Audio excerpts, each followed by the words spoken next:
Assalamualaikum warahmatullahi wabarakatuh.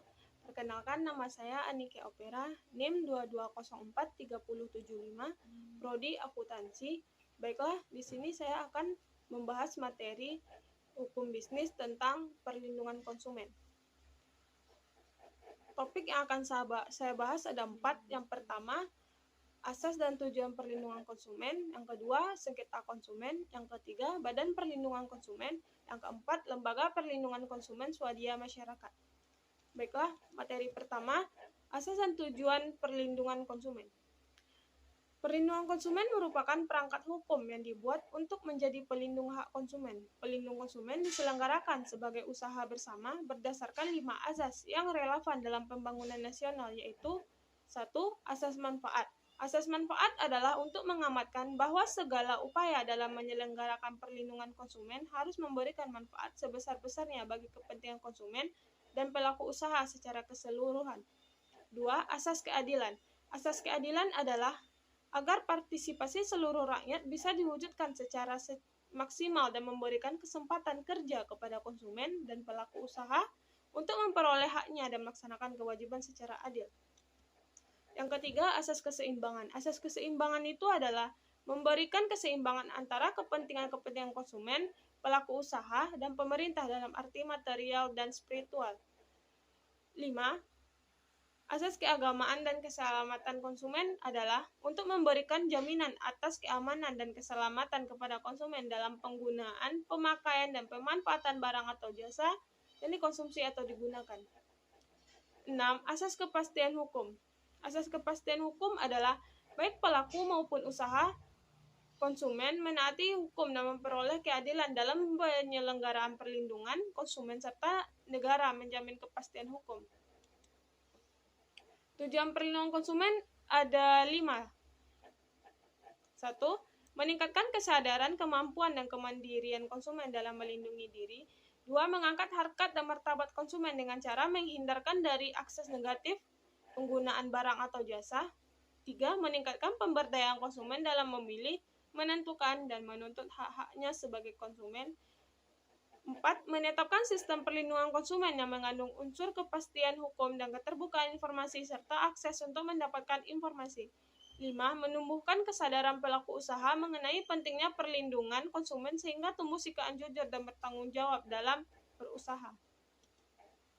Sengketa konsumen. 1. Pengertian sengketa konsumen. Definisi sengketa konsumen dijumpai pada Peraturan Menteri Perindustrian dan Perdagangan, yaitu Surat Keputusan Nomor 350/Cap/12/2001 tanggal 10 Desember 2001, di mana yang dimaksud dengan sengketa adalah sengketa antara pelaku usaha dengan konsumen yang menuntut ganti rugi atas kerusakan, pencemaran, dan atau yang menderita kerugian akibat mengkonsumsi barang atau memanfaatkan jasa. 2. Pihak-pihak dalam sengketa konsumen. Dalam sengketa konsumen, maka pihak-pihak yang bersengketa adalah konsumen di satu pihak dan developer atau pelaku usaha di pihak lain, di mana konsumen sebagai pengguna atau pemakaian barang dan jasa dan developer atau pelaku usaha sebagai penyedia barang atau jasa. Undang-Undang Nomor 8 Tahun 1999 tentang Perlindungan Konsumen menyediakan fasilitas penyelesaian sengketa konsumen melalui 1. Penyelesaian sengketa secara damai. Yang dimaksud penyelesaian secara damai adalah apabila para pihak yang bersengketa atau tanpa kuasa atau pendamping memilih cara-cara damai untuk menyelesaikan sengketa tersebut. 2. Penyelesaian melalui lembaga atau instansi yang berwenang, yaitu penyelesaian melalui instansi yang berwenang ada 2, yaitu di luar pengadilan melalui Badan Penyelesaian Sengketa Konsumen. 2. Di luar pengadilan. Badan Perlindungan Konsumen. 1. Pengertian Badan Perlindungan Konsumen. Badan Perlindungan Konsumen Nasional adalah badan yang dibentuk untuk membantu upaya pengembangan perlindungan konsumen. Perlindungan konsumen adalah perangkat hukum yang diciptakan untuk melindungi dan terpenuhinya hak sebagai konsumen. Sebagai contoh, para penjual diwajibkan menunjukkan tanda harga sebagai tanda pemberitahuan kepada konsumen. 2. Undang-Undang tentang Perlindungan Konsumen. Undang-Undang Perlindungan Konsumen Nomor 8 Tahun 1999 tentang Perlindungan Konsumen Republik Indonesia menjelaskan bahwa hak konsumen diantaranya adalah hak kenyamanan, keamanan, dan keselamatan dalam mengkonsumsi barang atau jasa, hak untuk memilih barang atau jasa, serta mendapatkan barang atau jasa disebut dengan nilai tukar, dan kondisi serta jaminan yang dijanjikan, hak untuk diberlakukan atau dilayani secara benar dan jujur serta tidak diskriminatif, hak untuk mendapatkan kompensasi, ganti rugi dan atau penggantian apabila barang atau jasa yang diterima tidak sesuai dengan perjanjian atau tidak sebagaimana mestinya, dan sebagaimana di Indonesia dasar hukum menjadikan seorang konsumen dapat mengajukan perlindungan. Di Indonesia dasar hukum yang menjadikan seorang konsumen dapat mengajukan perlindungan. 1. Undang-Undang Dasar 1945 ayat 1 pasal 21, ayat 1, pasal 27 dan pasal 33.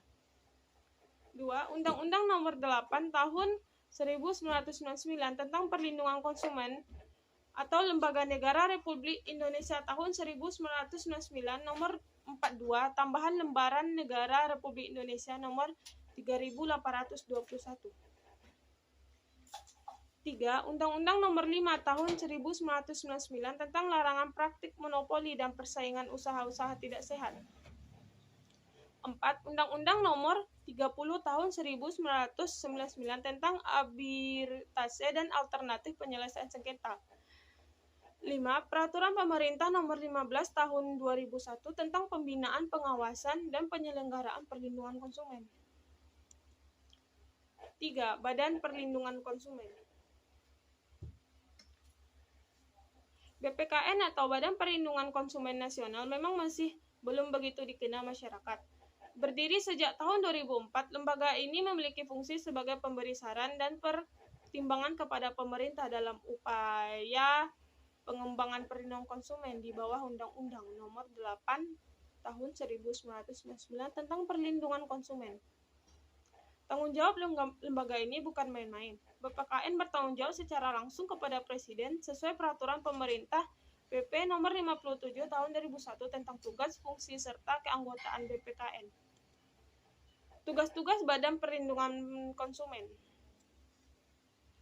Ada beberapa macam tugas dari BPKN, yaitu 1. Memberi saran dan rekomendasi kepada pemerintah dalam rangka penyusunan kebijakan di bidang perlindungan konsumen. 2. Melakukan penelitian dan pengkajian terhadap peraturan perundang-undangan yang berlaku di bidang perlindungan konsumen. 3. Melakukan penelitian terhadap barang dan jasa yang menyangkut keselamatan konsumen. 4. Mendorong berkembangnya lembaga perlindungan konsumen swadaya masyarakat. 5. Menyebarluaskan informasi melalui media mengenai perlindungan konsumen dan memasyarakatkan sikap keperpihakan kepada konsumen. 6. Menerima pengaduan tentang perlindungan konsumen dari masyarakat, lembaga perlindungan konsumen swadaya masyarakat, atau pelaku usaha dan melakukan survei yang menyangkut kebutuhan konsumen. Lembaga Perlindungan Konsumen Swadaya Masyarakat. 1. Pengertian Lembaga Perlindungan Konsumen Swadaya Masyarakat. Lembaga Perlindungan Konsumen Swadaya Masyarakat atau dikenal dengan istilah LPKSM adalah lembaga non-pemerintah yang terdaftar dan diakui oleh pemerintah yang mempunyai kegiatan menangani perlindungan konsumen. Dalam era globalisasi dan perdagangan bebas saat ini, banyak bermunculan berbagai macam produk barang atau pelayanan jasa yang dipasarkan kepada konsumen, baik promosi melalui media cetak atau elektronik, maupun penawaran barang yang dilakukan secara langsung. Jika tidak berhati-hati dalam memilih produk, barang, atau jasa yang diinginkan, konsumen hanya akan menjadi objek eksploitasi dari pelaku usaha yang tidak bertanggung jawab. Dengan latar belakang tersebut, maka pemerintah bersama Dewan Perwakilan Rakyat mengeluarkan Undang-Undang Nomor 8 Tahun 1999 tentang Perlindungan Konsumen atau UUPK yang disahkan pada tanggal 20 Oktober 1999 dan efektif berlaku terhitung sejak tanggal 20 April 2000. Tugas Lembaga Perlindungan Konsumen Swadaya Masyarakat Pasal 44 Ayat 3 UU PKK yaitu 1. Menyebarkan informasi dalam rangka meningkatkan kesadaran atas hak dan kewajiban dan kehati-hatian konsumen dalam mengkonsumsi barang dan atau jasa. 2. Memberikan nasihat kepada konsumen dan memerlukannya. 3. Bekerja sama dengan instansi yang terkait dalam upaya mewujudkan perlindungan konsumen. 4. Membantu konsumen dalam memperjuangkan haknya termasuk menerima keluhan atau pengaduan konsumen. 4. Melakukan pengawasan bersama pemerintah dan masyarakat terhadap pelaksanaan perlindungan konsumen. Syarat-syarat badan usaha sebagai badan hukum. 1. Adanya harta kekayaan yang terpisah. 2. Mempunyai tujuan tertentu. 3. Mempunyai kepentingan sendiri. 4. Adanya kepengurusan organisasi yang teratur. Baiklah, sekian presentasi dari saya. Kalau ada salah dan janggal, saya mohon maaf. Sekian, terima kasih. Assalamualaikum warahmatullahi wabarakatuh.